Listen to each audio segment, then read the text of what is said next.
अस्सलाम वालेकुम वरहमतुल्लाहि वबरकातुहू। इत्तेहाद न्यूज़ में आप सभी का खैर मकदम है। मिल्लत के मसाइल पर तो बारहा बोलते हैं, पर फर्क कितना पड़ रहा है ये भी उतना ही अहम है। आज जब इतना सब कुछ हो रहा है तो अभी हमारे पास कोई रोड मैप नहीं, यानी कि कोई मंसूबा नहीं है। आगे क्या करना है, किस तरह से मुकाबला करना है वगैरह कुछ भी हमारे पास मंसूबा नहीं है।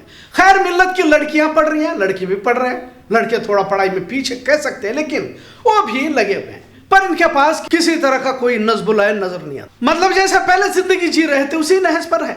फिर हालात का आना क्या मायने रखता है, कितना संजीदा है हम हालात को लेकर। जी हाँ, आज इन्हीं हमारे अतराफ में रोजमर्रा की जिंदगियों में किस तरह मसरूफ है इस पर बात करते हैं। मैं किसी और शहर की बात नहीं कर रहा, बल्कि बेलगाम ही की बात करते हैं। मुस्लिम लड़कियों से कॉलेजेस आबाद हैं।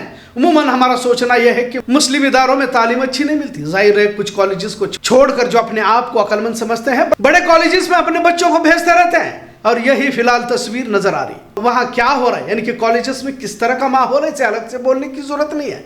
आपको ताज्जुब होगा कि बेलगाम जैसे छोटे शहर में कुछ लड़कियां लिविंग रिलेशन में जी रही हैं। आपको ये ताज्जुब लगेगा। इसे गुनाह तो दूर की बात, इस दौर की जदीदियत समझा जाने लगा है। मतलब जहां हालात का रोना हम रो रहे हैं और रोया जा रहा है, वहीं हमने भी कोई कसर छोड़ी नहीं है।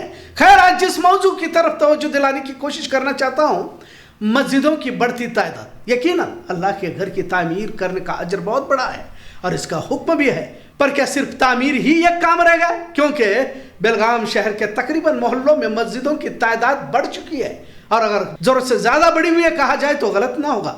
दो गलियों में मस्जिद नजर आ रही है, पर क्या मुक्तदी भी उतने हैं? कुछ मस्जिदों की तामीर 2 मंजिला है, पर लोग पहले 2-3 सफ में ही सिमट जाते हैं। कुछ मस्जिदें तो जुमा में भी नहीं भरती। इसका ये मतलब नहीं कि जुमा में लोग नहीं आ रहे, पर मस्जिदें इतनी हो चुकी हैं लोग करीबी मस्जिदों में जाकर नमाज अदा कर लेते हैं। मशहूर शेर है, मस्जिद तो बना दी शब भर में ईमान की हरारत वालों ने, मन अपना पुराना पापी बरसों से नमाजी न बन सका। मतलब आज भी अपनी सोच को हम बदलना नहीं चाहते।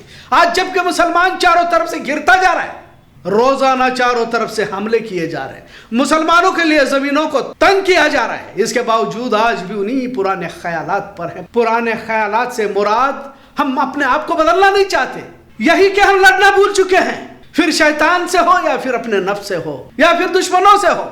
मस्जिदें बनाने के गोए मुकाबले लगे हुए हैं। पहले तो मस्जिदों के बाहर फला शख्स ना आए कि तख्तियां लगाई जाती थी, अब इसकी भी जरूरत नहीं है, क्योंकि अब जमातों में भी जमातें बनती जा रही है। मस्जिदों की तामीर के साथ इनकी हिफाजत करने वाले नौजवानों की तरबियत भी जरूरी हो जाती है। हम दुश्मनों से भी लड़ना भूल चुके हैं। यह कहने का मतलब यह है कि मुसलमानों के पास रुपया दौलत तो आई, अब अपना वक्त लगाने से अच्छा है कुछ रुपया देकर अपनी जान छुड़ाओ का मामला सब तरफ नजर आ रहा है।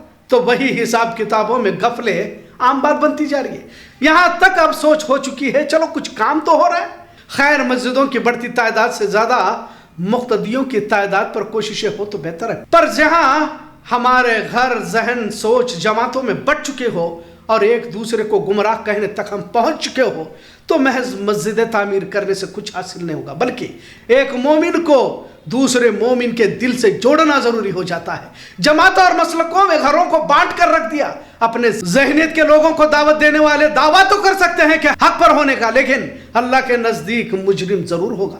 आखिर कहां तक यूं ही हम बढ़ते जाएंगे? मस्जिदों की तादाद बढ़ाने के पीछे भी तो कोई मकसद हो। महज मस्जिदों में किसी बात पर इख्तलाफ हो जाता है तो एक कमेटी उठकर नई मस्जिद की तामीर में लग जाती है और ऐलान किया जाता है। यकीनन अगर मस्जिदों में मुक्तदियों की तादाद में इजाफा हो रहा तो यकीनन मस्जिदों की तामीर जरूरी हो जाती है। लेकिन मौजूदा हालात में क्या कैफियत है? फजर में तो कई मस्जिदों में एक सफ मुकम्मल नहीं होती, कुछ जगहों पर तो 3-4 अफराद रहते हैं। अगर इमाम मुअज्जिन को छोड़ दिया जाए तो महज 2 अफराद फजर की नमाज के लिए। और इतनी मस्जिदों की तामीर के बाद कितना उम्मत को जोड़ने के लिए, उम्मत में बेदारी लाने के लिए मुहिम चलाई जाती है। पहले तो मस्जिदों में आपसी झगड़े ही खत्म हो जाए तो कुछ मिल्लत के दहकते मसाइल पर सोचने का वक्त मिल सकता है, लेकिन 2 नस्लों को हमने महज फिजुल बहस आपसे इख्तलाफात में सर्फ करते हुए देखा है। और अब जब वक़्त का मामला आया है तो कागजात तलाशने में लगे हुए हैं, जबकि हमारी मस्जिदों को हमने आपस में झगड़ कर वक़्त की नजर कर दिया। वक़्त की जमीनों को किसने अपने मुफाद के लिए हजम किया है या बेच दिया है, ये तो मामला ही अलग है। मेरी गुजारिश है कि मस्जिदों को अब दीनदार नौजवानों के हवाले कर दिया जाए। छोटी छोटी बात पर झगड़ना बंद करें। बहुत कुछ गंवा चुके हैं, अब कुछ बाकी नहीं बचा है। आज अगर मस्जिदों के ऊपर आकर भगवा झंडा कोई लहराता है तो उन्हें रोकने की हिम्मत तक आज के नौजवानों में नहीं है। اور یہ سب اس لیے ہو رہا ہے کیونکہ اس طرف کبھی توجہ دلائی نہیں گئی. مسجدیں مسلمانوں کے قلعے اور پارلیمنٹ ہے. معاشرے کی اصلاح اور تربیت انہی مسجد کے ممبروں میں محراب سے ہوا کرتے ہیں. مسجد نبوی سے اسی طرح سے تربیت دی جاتی تھی. جہاد کے لیے قافلے تک مسجد نبوی سے روانہ ہوا کرتے تھے. جنگ کے قافلے اسی مسجدوں سے گزرتے تھے. محلے میں اگر کوئی بیمار کوئی مریض ہو تو انہی مسجدوں میں عیادت کی جماعتیں روانہ ہوا کرتی تھی. علم ہنر مذاکرے بھی انہی مسجدوں سے ہوا کرتے تھے. پر ہم نے مسجدیں تعمیر کرنے کو تو بڑا اجر کا کام سمجھ لیا، پر مسجدوں سے ہونے والے کاموں کو بھلا دیا. پہلے شہر میں ایک ہی جمعہ مسجد ہوا کرتی تھی جس میں جمعہ کے روز تمام مسجدوں کو بند کیا جاتا اور جامعہ مسجد میں شہر کے تمام لوگ نماز ادا کیا کرتے. دن میں 5 وقت جمعہ کی نماز، عید کی نماز تمام. اس لیے کیونکہ ہمارے اندر اتحاد، بھائی چارہ، محبت، اخوت ہو. پر ہم نے ہر گلی میں ایک مسجد تو بنا لی. مسجد کے مقصد کو سمجھنے سے ہم قاصر رہے. بدلتے حالات ہمیں بار بار اشارہ دے رہے ہیں، پر سمجھنے کی قوت کو ہم نے کھو دیا ہے. پتہ نہیں وہ کون لوگ تھے جنہوں نے ہمارے درمیان اتنی نفرت، دشمنی، عداوت پیوست کی. آج بھی ایک ہی مسلک کے ہونے کے باوجود انتہا کی نفرت پائی جاتی ہے. پر نوجوان نسل حالات کو دیکھ رہی ہے. کچھ تبدیلی کی امید ضرور کر سکتے ہیں. ظلم کا بڑھتا دائرہ شاید ایک نئے انقلاب کی طرف ہمیں لے جا سکتا ہے. آہستہ آہستہ ہی صحیح، پر کچھ باتیں نئی نسل کی سمجھ میں آ رہی ہے. اختلافات، عداوت، دشمنی کو اب بھلا کر انہی صحابہ تابعین بزرگان دین کے خود کو اپنے اندر پیوست کرنے کی کوشش کریں. مسجدوں کو تعمیر کر رہے ہیں تو مسجدوں کا استعمال بھی قومی مسائل پر کرنے کی کوشش کریں. یہی آج کا پیغام. آج کا موضوع کیسا لگا اس پر ضرور کمنٹ کریں. اتحاد نو دیکھنے کے لیے شکریہ. اللہ حافظ.